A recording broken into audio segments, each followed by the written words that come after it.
So I wanted to take some time today to talk about this book that has just come out called Media and the Apocalypse. It was edited by Kylo Patrick Hart and Annette Holba, and I have a chapter in there called Future Illness as Freedom, Moving Toward the Past That Will Have Been. I'd like to talk a little bit about the chapter and perhaps talk a little bit about time and then see if I can't address in this short video some of the significance of the way we talk about time and hopefully address how that relates to this issue of the apocalypse or the way that people think about the end of the world or something like this. I think I want to start by just suggesting that I don't know what time is. I'm not really sure if anyone knows what time is. Einstein did this great revolution where he suggested that space and time can't be separated. I think everyone agrees that time and change and time and movement, these are some way inseparable part of the same thing. I think at the very least we also should admit that it's the way that people talk about time that is perhaps very problematic. And so maybe one way to further this conversation is to I want to say a little bit about how I think many people just think about time and then see if I can't offer a corrective and then maybe address what that means. First off, I think that many people, now certainly not everyone, but if you ask them how they think about time, they seem to cut time roughly into three different things. First, they'll say that there's a past, and then of that past, they seem to think something like, well, the past is irrevocable, it's unchangeable, there's nothing you can do about it. The one thing that's true about the past is now it's set in stone. That's the meaning of the past. The past is already done, it's over. There's a kind of irrevocability of the past. And then they say there's a future, and the future is this indeterminate, still uncertain. We don't really know what the future is, and with that uncertainty, they often say, well, we're not sure. We can hope for the best, but the future, we'll have to see what's going to happen. Now, of the present, somehow between the past and the future, this seems to be an increasing razor slice, a little tiny moment of now, where it's almost like you're riding the line between a past that I now can't change and a wholly indeterminate, uncertain future, that it's almost as if, I think most people, they talk themselves into having little sense of decision, little sense of control over their lives. It's almost like they're trapped in a little razor slice of now, somehow caught between a past they can't change and a future that's too unpredictable to do anything about.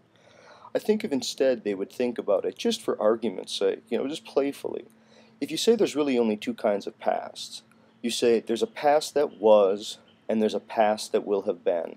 Now again, everything that we already said about the past, that kind of set in stone, that irrevocability of the past, we want to admit that, and we want to feel that. You really want to feel the irrevocability of the past, that once something is done, it's not to be recalled, right? It's the safest treasure and the heaviest burden. That's the meaning of the past.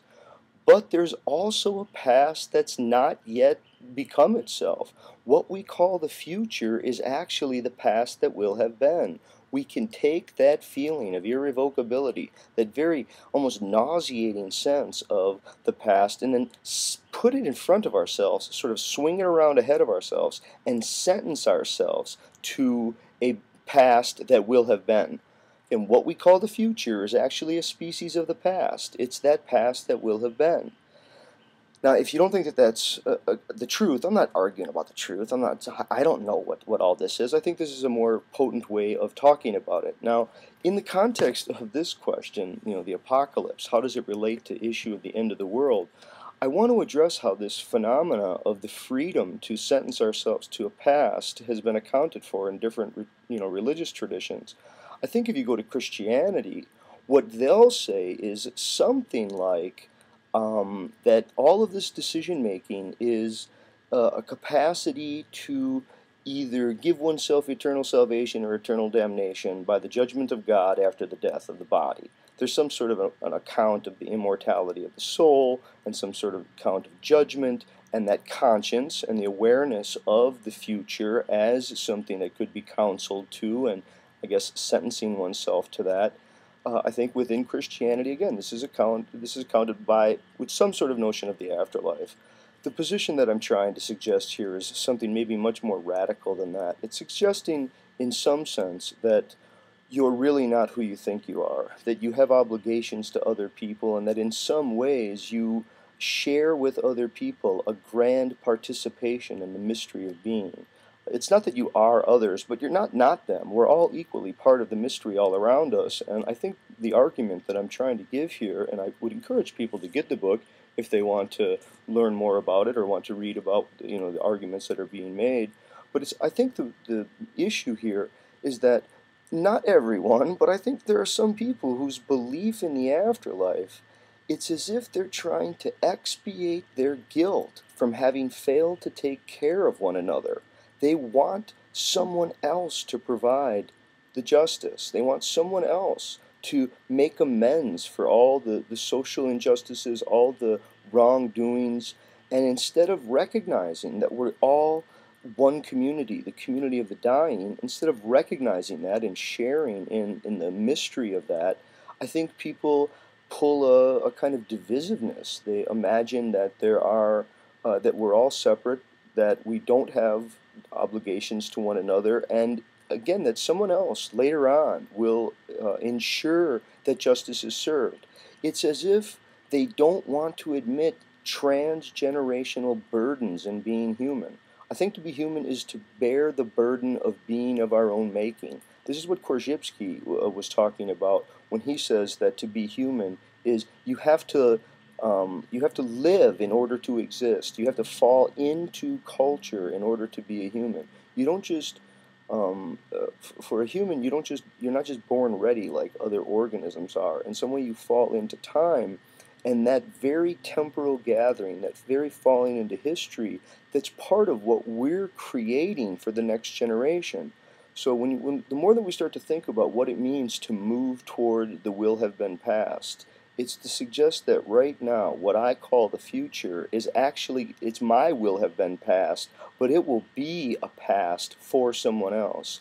Other people will emerge from what I have sentenced them to awake to and in. I think this is part of the sort of spiritual message of those who want to look beyond their eyes and see their interconnectedness with all that's around them, to really open to their sense of time, to the fact of their death. The fact of your death isn't a finger shake. It's not going to be justice served later. The ultimate punishment is that we're harming each other, we're harming the world, that we don't know how to take care of each other, to genuinely love one another as if it all mattered, right? In this world, the task is to somehow recognize our transgenerational burdens. That's the meaning of conscience. The meaning of our lives is to somehow look past individualism and to help each other reclaim a sense of, of earthliness, harmony, and a sense of the sacred. And hopefully that makes sense to people. I think that's what a lot of the book is about. And I think the more that people think that the apocalypse will be some grand judgment by someone else, the more they're trying to hide from all the suffering that we do here to each other in this world. Okay, thanks.